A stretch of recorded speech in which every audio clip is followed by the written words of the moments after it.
Quelle belle page d'évangile que vous et moi, le Seigneur nous donne aujourd'hui. Que votre lumière brille devant les hommes. Alors, voyant ce que vous faites de bien, ils rendront gloire à Dieu.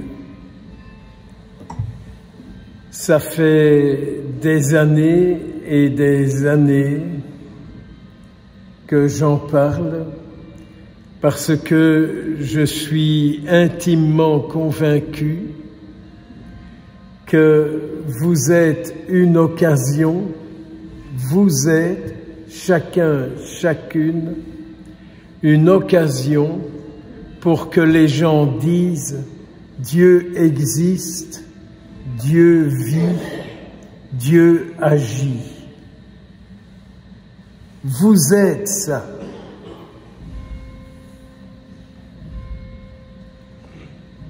Est-ce que vous vous rendez compte que si vous ne l'êtes pas, le monde ne peut pas dire « Dieu existe, Dieu parle, Dieu agit, Dieu est là ». Je n'invente rien, c'est notre Seigneur Jésus qui dit, en voyant ce que vous êtes, le monde rendra gloire à Dieu.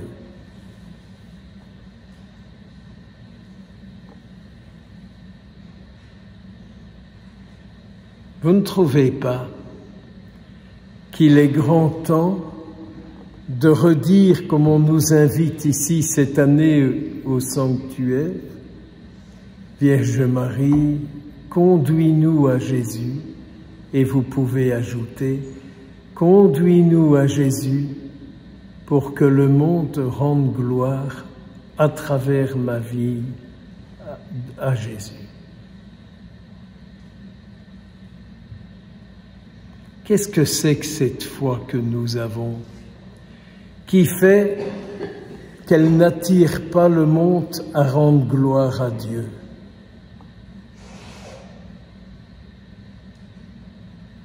Qu'est-ce que c'est que cette foi que j'ai qui fait que le monde à travers moi ne rend pas gloire à Dieu?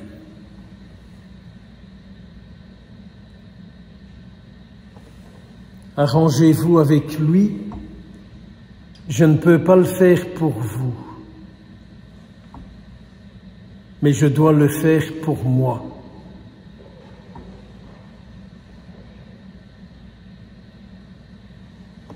Allez-y, mettez-vous en route intérieurement pour que votre vie, vos paroles et vos actions soient une occasion pour que le monde dise « Dieu vit, Dieu est là, Dieu parle, Dieu agit ». J'ai l'impression que depuis des années je dis ça et je ne vois pas ce qui se passe. Et je ne vois pas ce qui se passe. Alors, vous savez, quand j'étais curé, j'avais un paroissien qui m'énervait beaucoup, et qui disait, en mettant sa tête à 12:15, « Oh, mais mon père, il y en a qui sèment, et il y en a d'autres qui récoltent. » J'avais toujours envie de lui choter au derrière pour qu'il sonne la bonne nouvelle de l'Angélus.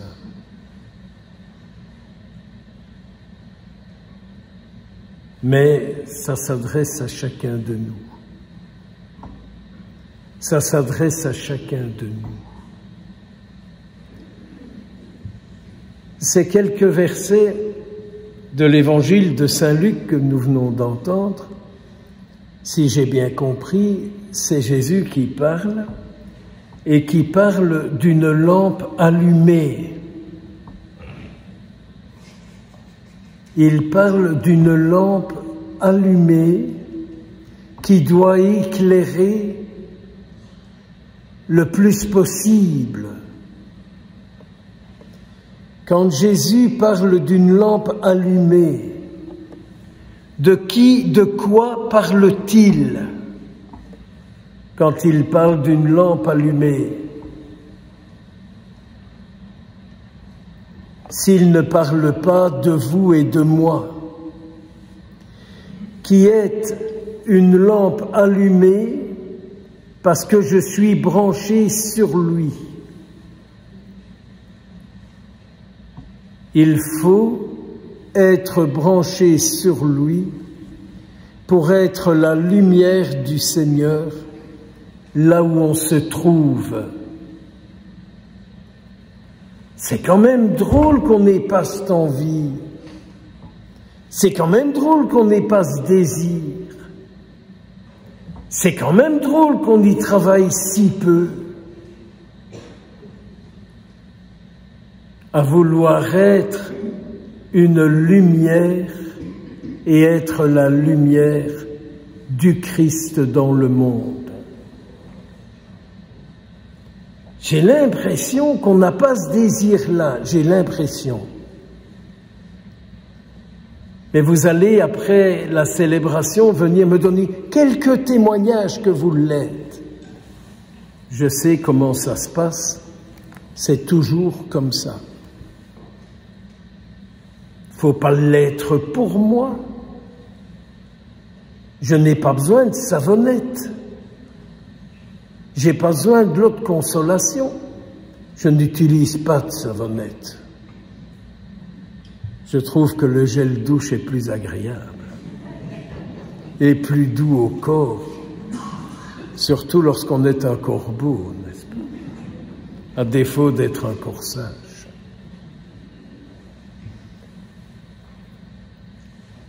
Qu'est-ce que je fais de la lumière du Christ que je suis?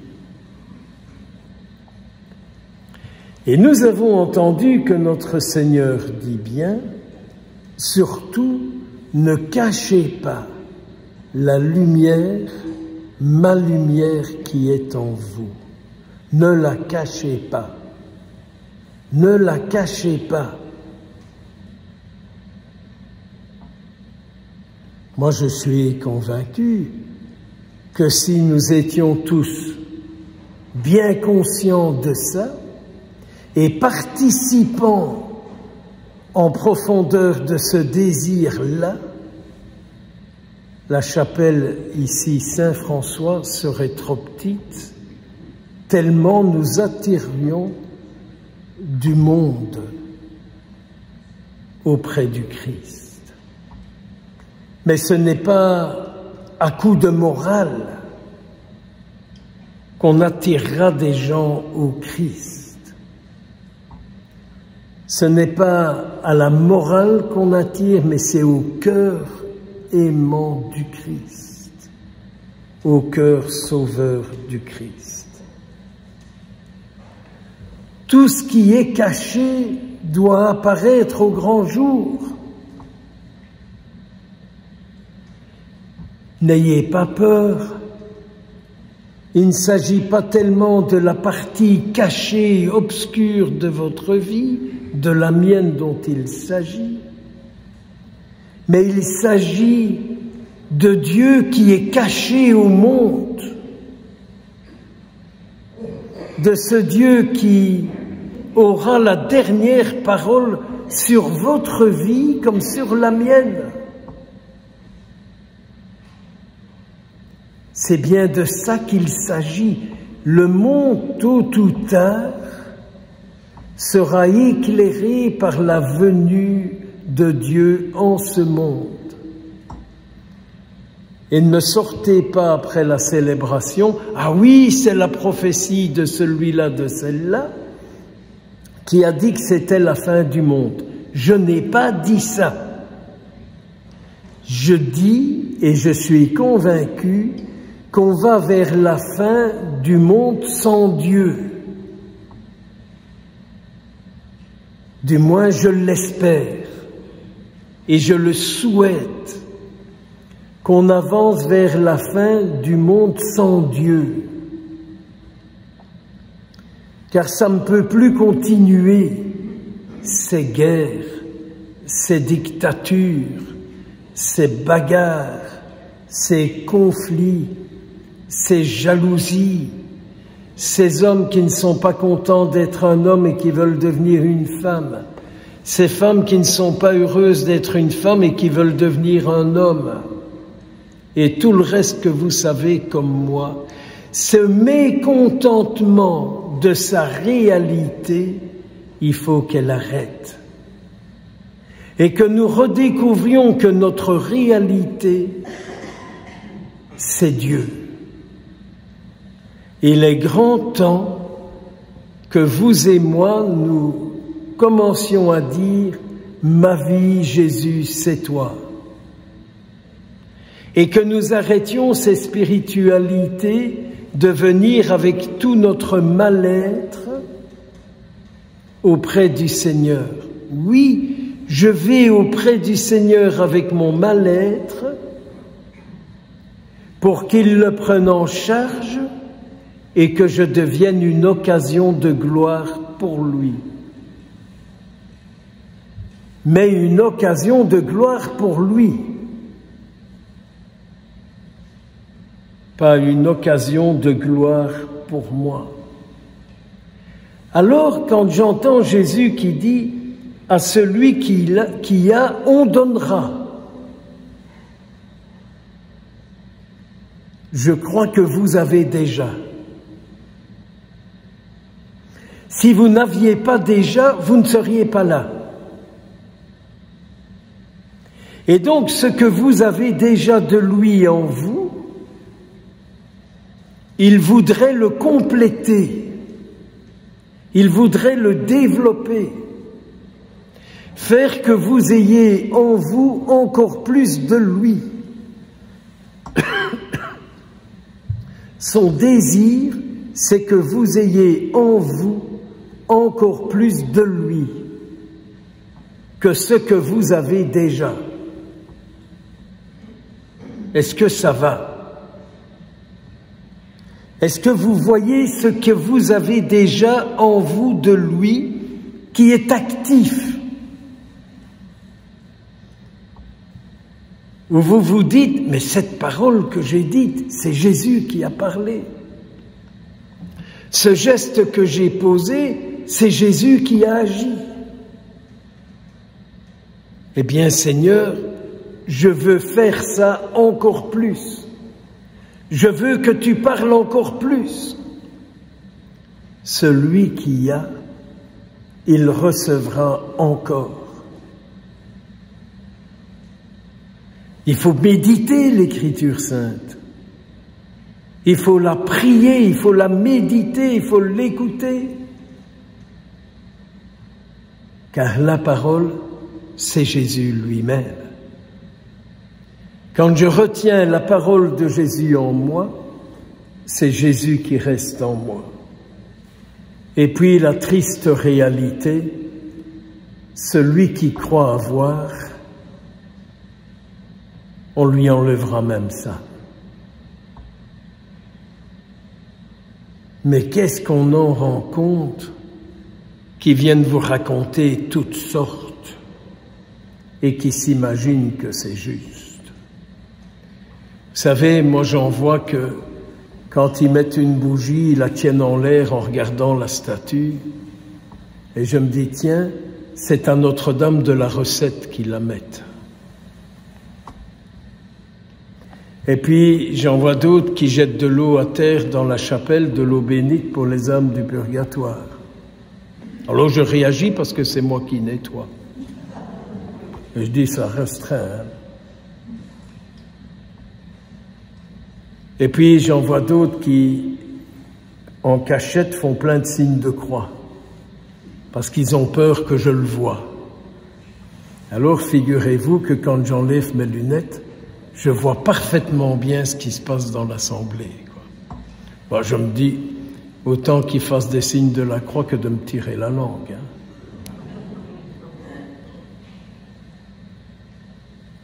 Et comme ça, on voit plein de trucs. Mais on ne remplacera jamais l'Évangile en nous. Si la gestuelle est le signe d'une intériorité profonde, alors allez-y.